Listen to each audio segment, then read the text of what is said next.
You are listening to The Japanned Box by Sir Arthur Conan Doyle, presented by The Talking Book, your daily stop for audio tales. The Japanned Box. It was a curious thing, said the private tutor, one of those grotesque and whimsical incidents which occur to one as one goes through life. I lost the best situation which I am ever likely to have through it, but I'm glad that I went to Thorpe Place, for I gained, well, as I tell you the story, you will learn what I gained. I don't know whether you are familiar with that part of the Midlands which is drained by the Avon. It is the most English part of England. Shakespeare, the flower of the whole race, was born right in the middle of it. It is a land of rolling pastures, rising in higher folds to the westwards until they swell into the Malvern Hills. There are no towns, but numerous villages, each with its grey Norman church. You have left the brick of the southern and eastern counties behind you, and everything is stone, stone for the walls and lichened slabs of stone for the roofs. It is all grim and solid and massive, as befits the heart of a great nation. It was in the middle of this country, not very far from Evesham, that Sir John Bollamore lived in the old ancestral home of Thorpe Place, and thither it was that I came to teach his two little sons. Sir John was a widower. His wife had died 3 years before, and he had been left with these two lads, aged 8 and 10, and one dear little girl of 7. Miss Witherton, who is now my wife, was governess to this little girl. I was tutor to the two boys. Could there be a more obvious prelude to an engagement? She governs me now, and I tutor 2 little boys of our own. But there, I have already revealed what it was which I gained in Thorpe Place. It was a very, very old house, incredibly old, pre-Norman, some of it, and the Bollamores claimed to have lived in that situation since long before the Conquest. It struck a chill to my heart when first I came there. Those enormously thick grey walls, the rude crumbling stones, the smell as from a sick animal which exhaled from the rotting plaster of the aged building. But the modern wing was bright and the garden was well kept. No house could be dismal, which had a pretty girl inside it, and such a show of roses in front. Apart from a very complete staff of servants, there were only 4 of us in the household. These were Miss Witherton, who was at that time 24 and as pretty, well, as pretty as Mrs. Colmore is now. Myself, Frank Colmore, aged 30, Mrs. Stevens, the housekeeper, a dry, silent woman, and Mr. Richards, a tall, military-looking man who acted as steward to the Bollamore estates. We 4 always had our meals together, but Sir John had his, usually alone in the library. Sometimes he joined us at dinner, but, on the whole, we were just as glad when he did not. For he was a very formidable person. Imagine a man 6 feet 3 inches in height, majestically built, with a high-nosed, aristocratic face, brindled hair, shaggy eyebrows, a small, pointed Mephistophelian beard, and lines upon his brow and round his eyes as deep as if they had been carved with a penknife. He had grey eyes, weary, hopeless-looking eyes, proud and yet pathetic, eyes which claimed your pity and yet dared you to show it. His back was rounded with study, but otherwise he was as fine a looking man of his age, 55 perhaps, as any woman would wish to look upon. But his presence was not a cheerful one. He was always courteous, always refined, but singularly silent and retiring. I have never lived so long with any man, and known so little of him. If he were indoors, he spent his time either in his own small study in the Eastern Tower, or in the library in the modern wing. So regular was his routine that one could always say at any hour exactly where he would be. Twice in the day he would visit his study, once after breakfast, and once about 10 at night. You might set your watch by the slam of the heavy door. For the rest of the day he would be in his library, save that for an hour or 2 in the afternoon he would take a walk or a ride, which was solitary like the rest of his existence. He loved his children and was keenly interested in the progress of their studies, but they were a little awed by the silent, shaggy-browed figure, and they avoided him as much as they could. Indeed, we all did that. It was some time before I came to know anything about the circumstances of Sir John Bollamore's life, for Mrs. Stevens, the housekeeper, and Mr. Richards, the land steward, were too loyal to talk easily of their employer's affairs. As to the governess, she knew no more than I did, and our common interest was one of the causes which drew us together. At last, however, an incident occurred which led to a closer acquaintance with Mr. Richards and a fuller knowledge of the life of the man whom I served. The immediate cause of this was no less than the falling of Master Percy, the youngest of my pupils, into the mill race with imminent danger both to his life and to mine, since I had to risk myself in order to save him. Dripping and exhausted, for I was far more spent than the child, I was making for my room when Sir John, who had heard the hubbub, opened the door of his little study and asked me what was the matter. I told him of the accident, but assured him that his child was in no danger, while he listened with a rugged, immobile face which expressed in its intense eyes and tightened lips all the emotion which he tried to conceal. "One moment. Step in here. Let me have the details," said he, turning back through the open door. And so I found myself within that little sanctum, inside which, as I afterwards learned, no other foot had for 3 years been set save that of the old servant who cleaned it out. It was a round room, conforming to the shape of the tower in which it was situated, with a low ceiling, a single, narrow, ivy-wreathed window, and the simplest of furniture. An old carpet, a single chair, a deal table, and a small shelf of books made up the whole contents. On the table stood a full-length photograph of a woman. I took no particular notice of the features, but I remember that a certain gracious gentleness was the prevailing impression. Beside it were a large black japanned box, and 1 or 2 bundles of letters or papers fastened together with elastic bands. Our interview was a short one, for Sir John Bollamore perceived that I was soaked and that I should change without delay. The incident led, however, to an instructive talk with Richards, the agent, who had never penetrated into the chamber which chance had opened to me. That very afternoon he came to me, all curiosity, and walked up and down the garden path with me, while my 2 charges played tennis upon the lawn beside us. "You hardly realize the exception which has been made in your favour," said he. "That room has been kept such a mystery, and Sir John's visits to it have been so regular and consistent, that an almost superstitious feeling has arisen about it in the household. I assure you that if I were to repeat to you the tales which are flying about, tales of mysterious visitors there, and of voices overheard by the servants, you might suspect that Sir John had relapsed into his old ways." "Why do you say relapsed?" I asked. He looked at me in surprise. "Is it possible," said he, "that Sir John Bollamore's previous history is unknown to you?" "Absolutely." "You astound me. I thought that every man in England knew something of his antecedents. I should not mention the matter if it were not that you are now one of ourselves, and that the facts might come to your ears in some harsher form if I were silent upon them. I always took it for granted that you knew that you were in the service of Devil Bollamore." "But why Devil?" I asked. "Ah, you are young and the world moves fast, but 20 years ago the name of Devil Bollamore was one of the best known in London. He was the leader of the fastest set, bruiser, driver, gambler, drunkard, a survival of the old type, and as bad as the worst of them." I stared at him in amazement. "What?" I cried. "That quiet, studious, sad-faced man?"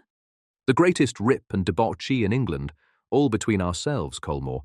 But you understand now what I mean when I say that a woman's voice in his room might even now give rise to suspicions. But what can have changed him so? Little Beryl Clare, when she took the risk of becoming his wife, that was the turning point. He had got so far that his own fast set had thrown him over. There is a world of difference, you know, between a man who drinks and a drunkard. They all drink, but they taboo a drunkard. He had become a slave to it, hopeless and helpless. Then she stepped in, saw the possibilities of a fine man in the wreck, took her chance in marrying him, though she might have had the pick of a dozen, and by devoting her life to it brought him back to manhood and decency. You have observed that no liquor is ever kept in the house. There never has been any since her foot crossed its threshold. A drop of it would be like blood to a tiger even now. Then her influence still holds him? That is the wonder of it. When she died 3 years ago, we all expected and feared that he would fall back into his old ways. She feared it herself, and the thought gave a terror to death, for she was like a guardian angel to that man, and lived only for the one purpose. By the way, did you see a black japanned box in his room? Yes. I fancy it contains her letters. If ever he has occasion to be away, if only for a single night, he invariably takes his black japanned box with him. Well, well, Colmore, perhaps I have told you rather more than I should, but I shall expect you to reciprocate if anything of interest should come to your knowledge. I could see that the worthy man was consumed with curiosity and just a little piqued that I, the newcomer, should have been the first to penetrate into the untrodden chamber. But the fact raised me in his esteem, and from that time onwards I found myself upon more confidential terms with him. And now the silent and majestic figure of my employer became an object of greater interest to me. I began to understand that strangely human look in his eyes, those deep lines upon his careworn face. He was a man who was fighting a ceaseless battle, holding at arm's length, from morning till night, a horrible adversary who was forever trying to close with him, an adversary which would destroy him body and soul could it but fix its claws once more upon him. As I watched the grim, round-backed figure pacing the corridor or walking in the garden, this imminent danger seemed to take bodily shape, and I could almost fancy that I saw this most loathsome and dangerous of all the fiends crouching closely in his very shadow, like a half-cowed beast which slinks beside its keeper, ready at any unguarded moment to spring at his throat. And the dead woman, the woman who had spent her life in warding off this danger, took shape also to my imagination, and I saw her as a shadowy but beautiful presence which intervened forever with arms uplifted to screen the man whom she loved. In some subtle way he divined the sympathy which I had for him, and he showed in his own silent fashion that he appreciated it. He even invited me once to share his afternoon walk, and although no word passed between us on this occasion, it was a mark of confidence which he had never shown to anyone before. He asked me also to index his library. It was one of the best private libraries in England, and I spent many hours in the evening in his presence, if not in his society, he reading at his desk, and I sitting in a recess by the window, reducing to order the chaos which existed among his books. In spite of these close relations, I was never again asked to enter the chamber in the turret. And then came my revulsion of feeling. A single incident changed all my sympathy to loathing and made me realize that my employer still remained all that he had ever been, with the additional vice of hypocrisy. What happened was as follows. One evening, Miss Witherton had gone down to Broadway, the neighbouring village, to sing at a concert for some charity, and I, according to my promise, had walked over to escort her back. The drive sweeps round under the eastern turret, and I observed as I passed that the light was lit in the circular room. It was a summer evening, and the window, which was a little higher than our heads, was open. We were, as it happened, engrossed in our own conversation at the moment, and we had paused upon the lawn which skirts the old turret, when suddenly something broke in upon our talk and turned our thoughts away from our own affairs. It was a voice, the voice undoubtedly of a woman. It was low, so low that it was only in that still night air that we could have heard it, but, hushed as it was, there was no mistaking its feminine timbre. It spoke hurriedly, gaspingly, for a few sentences, and then was silent, a piteous, breathless, imploring sort of voice. Miss Witherton and I stood for an instant staring at each other. Then we walked quickly in the direction of the hall door. "It came through the window," I said. "We must not play the part of eavesdroppers," she answered. "We must forget that we have ever heard it." There was an absence of surprise in her manner which suggested a new idea to me. "You have heard it before?" I cried. "I could not help it. My own room is higher up on the same turret. It has happened frequently."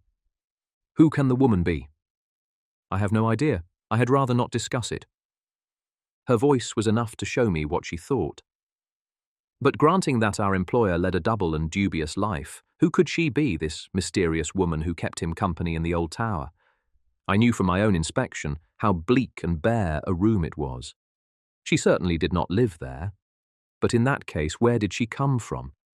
It could not be any one of the household. They were all under the vigilant eyes of Mrs. Stevens. The visitor must come from without. But how?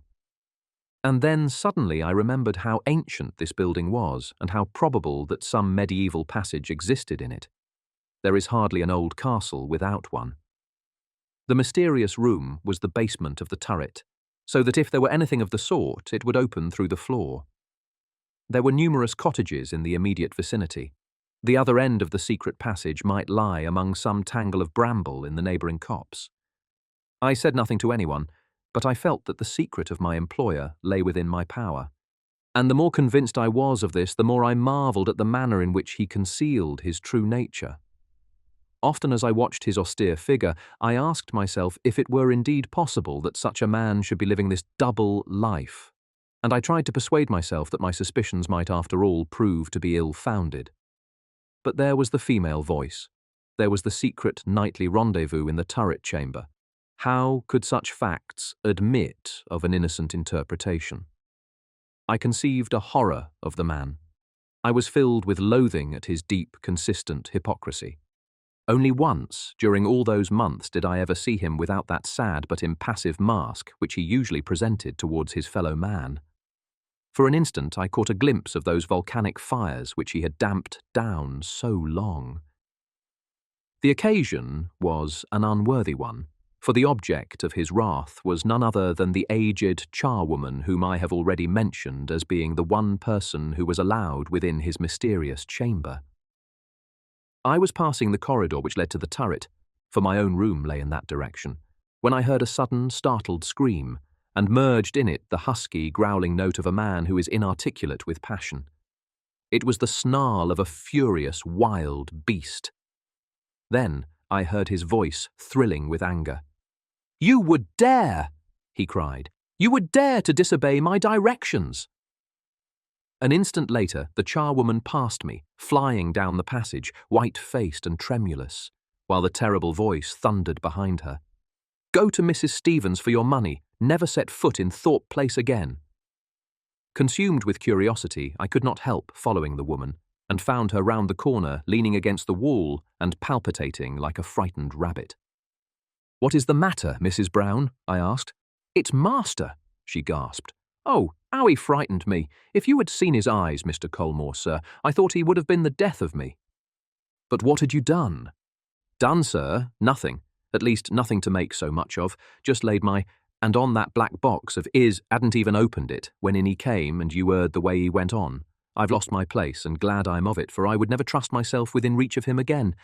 So it was the japanned box which was the cause of this outburst, the box from which he would never permit himself to be separated. What was the connection, or was there any connection between this and the secret visits of the lady whose voice I had overheard?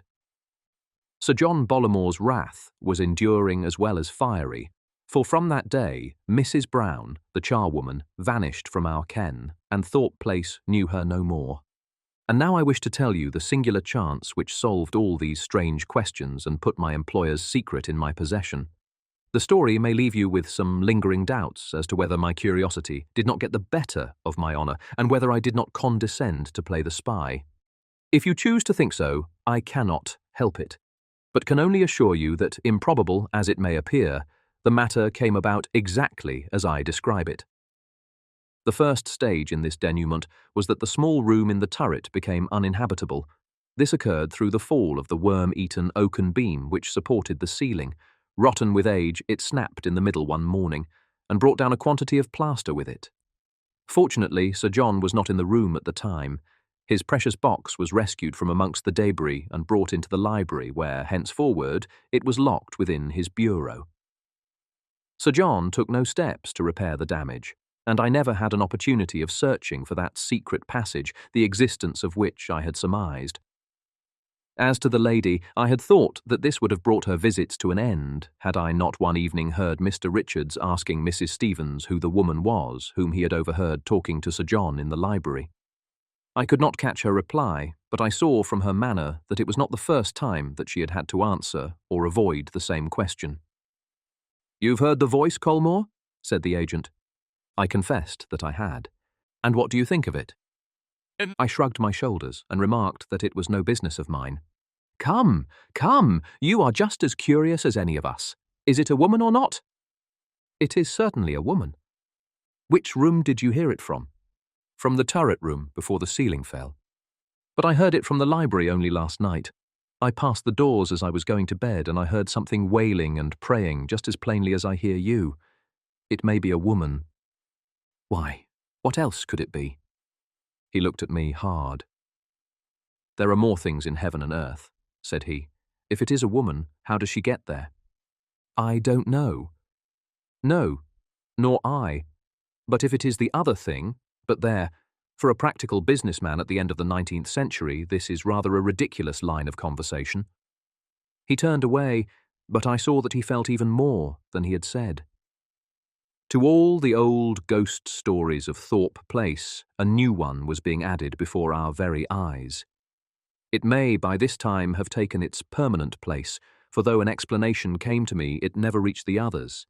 And my explanation came in this way. I had suffered a sleepless night from neuralgia, and about midday I had taken a heavy dose of chlorodyne to alleviate the pain. At that time I was finishing the indexing of Sir John Bollamore's library, and it was my custom to work there from 5 till 7. On this particular day I struggled against the double effect of my bad night and the narcotic. I have already mentioned that there was a recess in the library, and in this it was my habit to work. I settled down steadily to my task, but my weariness overcame me, and, falling back upon the settee, I dropped into a heavy sleep. How long I slept I do not know, but it was quite dark when I awoke. Confused by the chlorodyne which I had taken, I lay motionless in a semi-conscious state. The great room with its high walls covered with books loomed darkly all round me. A dim radiance from the moonlight came through the farther window, and against this lighter background I saw that Sir John Bollamore was sitting at his study table. His well-set head and clearly cut profile were sharply outlined against the glimmering square behind him. He bent as I watched him, and I heard the sharp turning of a key and the rasping of metal upon metal. As if in a dream, I was vaguely conscious that this was the japanned box which stood in front of him, and that he had drawn something out of it, something squat and uncouth, which now lay before him upon the table. I never realized, it never occurred to my bemuddled and torpid brain, that I was intruding upon his privacy, that he imagined himself to be alone in the room. And then, just as it rushed upon my horrified perceptions, and I had half risen to announce my presence, I heard a strange, crisp, metallic clicking. And then the voice. Yes, it was a woman's voice, there could not be a doubt of it, but a voice so charged with entreaty and with yearning love that it will ring forever in my ears. It came with a curious, far-away tinkle, but every word was clear, though faint, very faint, for they were the last words of a dying woman. "I am not really gone, John," said the thin, gasping voice. "I am here at your very elbow and shall be until we meet once more. I die happy to think that morning and night you will hear my voice. Oh, John, be strong until we meet again." I say that I had risen in order to announce my presence, but I could not do so while the voice was sounding. I could only remain half lying, half sitting, paralyzed, astounded, listening to those yearning, distant musical words. And he was so absorbed that even if I had spoken, he might not have heard me. But with the silence of the voice came my half-articulated apologies and explanations. He sprang across the room, switched on the electric light, and in its white glare I saw him, his eyes gleaming with anger, his face twisted with passion as the hapless charwoman may have seen him weeks before. "Mr. Colmore!" he cried. "You here? What is the meaning of this, sir?"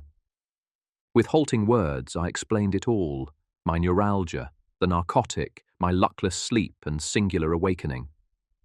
As he listened, the glow of anger faded from his face and the sad, impassive mask closed once more over his features.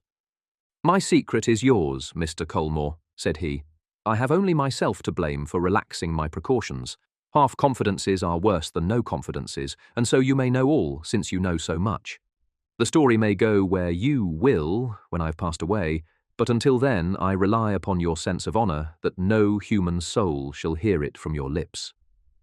I am proud still, God help me, or at least I am proud enough to resent that pity which this story would draw upon me. I have smiled at envy and disregarded hatred, but pity is more than I can tolerate. You have heard the source from which the voice comes, that voice which has, as I understand, excited so much curiosity in my household. I am aware of the rumours to which it has given rise. These speculations, whether scandalous or superstitious, are such as I can disregard and forgive. What I should never forgive would be a disloyal spying and eavesdropping in order to satisfy an illicit curiosity. But of that, Mr. Colmore, I acquit you. When I was a young man, sir, many years younger than you are now, I was launched upon town without a friend or adviser, and with a purse which brought only too many false friends and false advisers to my side. I drank deeply of the wine of life. If there is a man living who has drunk more deeply, he is not a man whom I envy. My purse suffered. My character suffered. My constitution suffered. Stimulants became a necessity to me. I was a creature from whom my memory recoils. And it was at that time, the time of my blackest degradation, that God sent into my life the gentlest, sweetest spirit that ever descended as a ministering angel from above. She loved me, broken as I was, loved me, and spent her life in making a man once more of that which had degraded itself to the level of the beasts. But a fell disease struck her, and she withered away before my eyes. In the hour of her agony, it was never of herself, of her own sufferings and her own death that she thought. It was all of me. The one pang which her fate brought to her was the fear that when her influence was removed, I should revert to that which I had been. It was in vain that I made oath to her that no drop of wine would ever cross my lips. She knew only too well the hold that the devil had upon me, she who had striven so to loosen it, and it haunted her night and day the thought that my soul might again be within his grip. It was from some friend's gossip of the sick room that she heard of this invention, this phonograph, and with the quick insight of a loving woman she saw how she might use it for her ends. She sent me to London to procure the best which money could buy. With her dying breath she gasped into it the words which have held me straight ever since. Lonely and broken, what else have I in all the world to uphold me? But it is enough. Please God, I shall face her without shame when he is pleased to reunite us. That is my secret, Mr. Colmore, and whilst I live, I leave it in your keeping.